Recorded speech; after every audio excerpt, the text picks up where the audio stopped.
งลมพัดยามแรงไอแสนเป็นห่วงคิดฮอดผู้สาวเสียงขวงคนเคยควงเที่ยวทงให้เห็นผู้สาวหัวพัน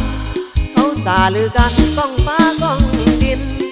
เรื่องอาหารการกินของโปรดอยู่พินนอลันนอคมเดือน3 เดือน4มวนอีลีฟังเสียงจัดจันพากันห้องประสันเสียงสานันประสานสายลมสาวอุดมใจไออยากได้มากอดเธอให้สมยามหนาวคิดฮอดตาคมแดนที่งามสมสาวหลวงพระบางสาวงามสีแควไอรักแยงทุกวันบ่เบื่อแม่อยากได้ลูกไผ่ไทยเหนืออยากพาแม่มือกินสุกหน่อพางสงกรานต์ปีใหม่ลูกพ่อกราบไหว้องค์พ่อ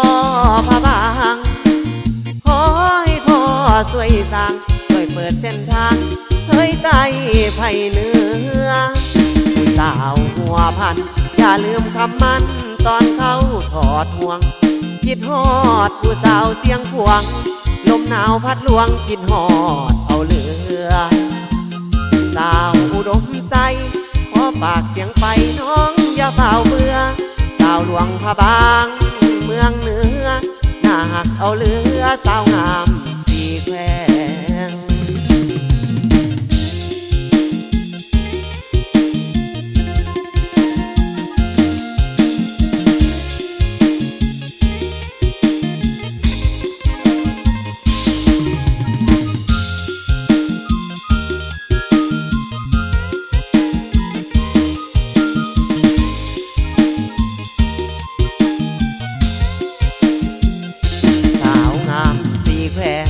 ไอ้รักแยงทุกวัน